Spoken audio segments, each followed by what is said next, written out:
మొదట నీ స్థితి కొద్దిగా ఉన్నను, నీ పరిస్థితులు ఎలా ఉన్నను, నువ్వు ఒకవేళ దీవెనలు లేకుండా ఆశీర్వాదాలు లేకుండా ఉన్నప్పటికీ మొదట నీ స్థితి కొద్దిగా ఉన్నను, చివరికి నువ్వు మహా అభివృద్ధి పొందేటట్లుగా దేవుడు నిన్ను దీవించబోతున్నాడు, ఆశీర్వదించబోతున్నాడు. దేవుని యొక్క దీవెనలు ఆశీర్వాదాలు అంత మెండుగా మనకు వాగ్దాన పూర్వకంగా అనుగ్రహింపచేయడము జరిగింది. మొదట నీ స్థితి కొద్దిగా ఉన్నదేమో, ఈ పరిస్థితి ఇలాగే ఉందనుకుంటున్నావేమో, ఒకవేళ నిన్ను తుదకు ఏం చేయబోతున్నాడు, మహా అభివృద్ధి చేయబోతున్నాడు. మనం చూసుకున్నట్లయితే దావీదుని ఎలా గొర్రెల దొడ్డిలో నుండి తీసి ఇశ్రాయేల్ మీద అధిపతిగా రాజుగా నియమించాడో, మొదట నుండి తీసి మొదటి స్థితి నుండి దేవుడు అతను ఎంత ఉన్నతమైన స్థితిలో ఉంచాడో, మహా అభివృద్ధి చేశాడా లేదా అండి? దావీదు చేసిన ప్రార్థన, అయ్యా ఏ పాటి వాడినని నీవు నన్ను ఇంతగా దీవించావు, ఇంతగా ఆశీర్వదించావు, నేను నా కుటుంబం ఏ పాటిదయ్యా అని చెప్పి చివరి ఆశీర్వాదాలు, చివరి దీవెనలు, చివరి అభిషేకము, చివరి బలము మనందరికి కూడా దేవుడు అనుగ్రహింపజేశాడు. మరి చివరి ప్రార్థన ఆశీర్వాదాలను కూడా దావీదును దేవుడు అభిషేకించినట్లుగా, దావీదును దేవుడు ఆశీర్వదించినట్లుగా, దావీదుకు బలమైన ఆత్మ ఎలా తోడుగా ఉండి నడిపించిందో, ఈ రోజు మీ అందరికీ కూడా అలాంటి దీవెనలు, ఆశీర్వాదాలు, అలాంటి అభిషేకము, అలాంటి బలము మీ అందరికీ కూడా దేవుడు అనుగ్రహింపజేశాడు. ఆమేన్. అందరం కూడా పొందుకుందాం ఈ బలము, ఈ ఆత్మ, ఈ శక్తితో. మరి తుదకు ఎలా ఉంటావు? మొదట నీ స్థితి కొంచెంగా ఉన్నా తుదకు నువ్వు మహా అభివృద్ధి పొందేటట్టుగా దావీదు లాంటి అనుభవంలో నిన్ను కూడా దేవుడు ఉంచబోతున్నాడు. చివరి స్థితిలో దేవుడు మనకు ఆశీర్వాదంగా మాట్లాడుతున్నాడు ఏంటంటే, మిమ్మల్ని గనులైన వారిగా, ఘనమైన వారికి ఉండే పేరు మీకు కూడా నేను కలగ చేస్తాను అంట. నీ శత్రువుల మీద నీకు జయమిచ్చి నీకు ఇంకా ఏం కలగ చేశాను? నెమ్మదిని కలగ చేశాను. నెమ్మది కలిగిందా? దేవుడు అదే వాగ్దానం ఇస్తున్నాడు.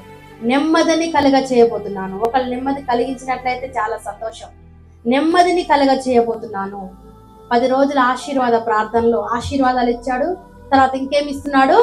మీకు నెమ్మదిని ఇవ్వబోతున్నాను, శాంతిని ఇవ్వబోతున్నాను, సమాధానమును ఇవ్వబోతున్నాను. నిన్ను నేను దీవిస్తాను, నిన్ను ఆశీర్వదిస్తాను. అంత మాత్రమే కాదు, నీ గర్భము నుండి వచ్చిన సంతానాన్ని కూడా నిన్ను హెచ్చించి అతనిని కూడా నిన్ను స్థిరపరిచినట్టుగా అతనిని కూడా స్థిరపరుస్తాను అని వాగ్దానాన్ని ఇస్తున్నాడండి. దావీదు ద్వారా దేవుడు మాతో మాట్లాడుతున్నాడు. దావీదుకి ఇచ్చిన దీవెనలు, దావీదుకి ఇచ్చిన ఆశీర్వాదాలు, మరి ఆయన ఏ రీతిగా గొర్రెల తోటిలో ఉన్న వాడిని తీసుకుని వచ్చి ఇశ్రాయేలు మీద అధిపతిగా నియమిస్తూ వచ్చినాడు. ప్రతి ఒక్కరు కూడా మరి మన పరిస్థితిలో నుండి దేవుడు మనల్ని ఎలా పైకి నడిపిస్తూ వచ్చినాడో ప్రతి ఒక్కరు కూడా అర్థం చేసుకోవాలి. మరి రెండవదిగా మనం చూసుకున్నట్లయితే 7వ అధ్యాయం ఇక్కడ 18లో, దావీదు రాజు లోపల ప్రవేశించి యెహోవా సన్నిధిని కూర్చుండి ఇలాగూ మనమే చేశాను. దావీదు ప్రార్థన చేస్తున్నాడండి.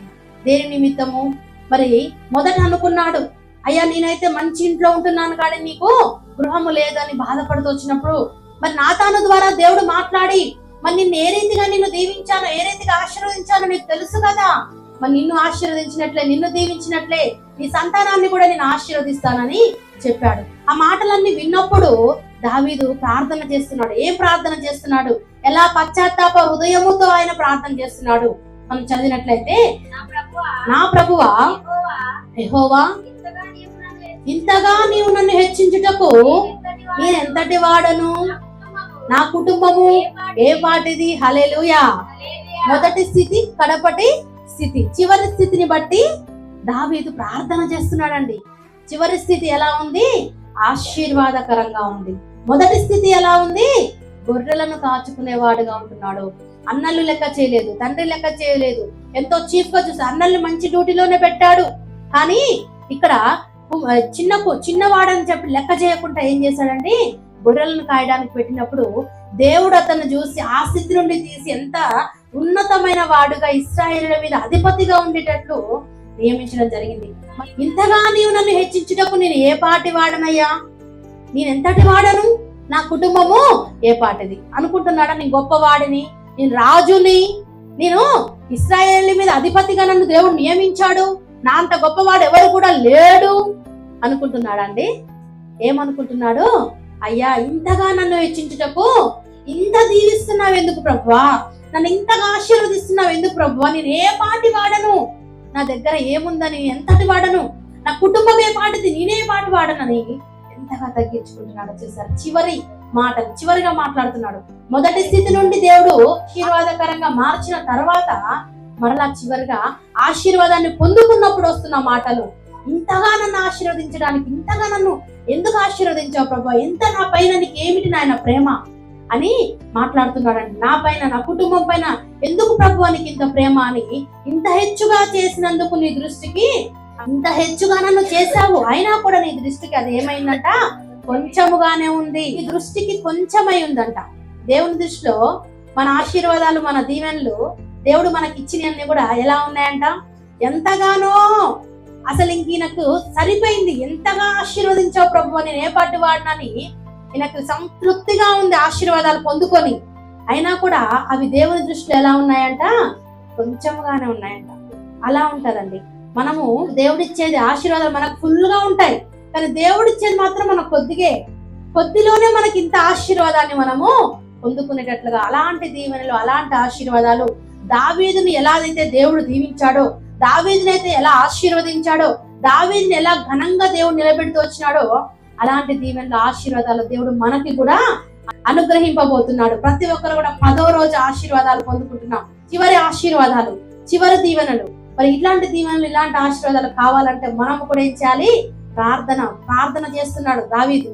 అయ్యా నేనేపాటి వాడు, దీన హృదయముతో ప్రార్థన చేస్తున్నాడు, దీన మనసుతో ప్రార్థన చేస్తున్నాను, నేనేపాటి వాడను ప్రభు, నేను ఎంతటి వాడను ప్రభు అని తను తాను తగ్గించుకుంటూ ప్రార్థన చేస్తున్నాడు.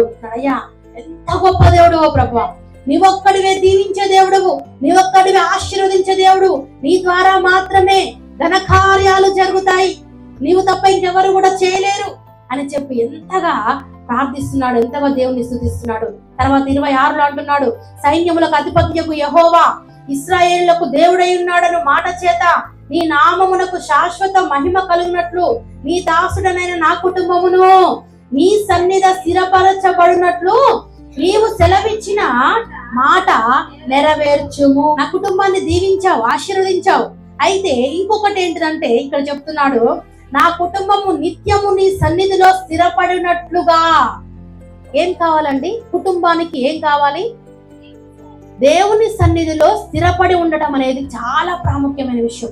అన్ని పొందుకున్నాడు కదా దావీదుకి దేవుడు అన్ని ఇచ్చాడు కదా, అన్ని ఇచ్చావు చాలు నాయన, ఇంకా సంతోషం నాయన, నీ కొందనాలు నాయన అని ఊరుకోవట్లేడుగా.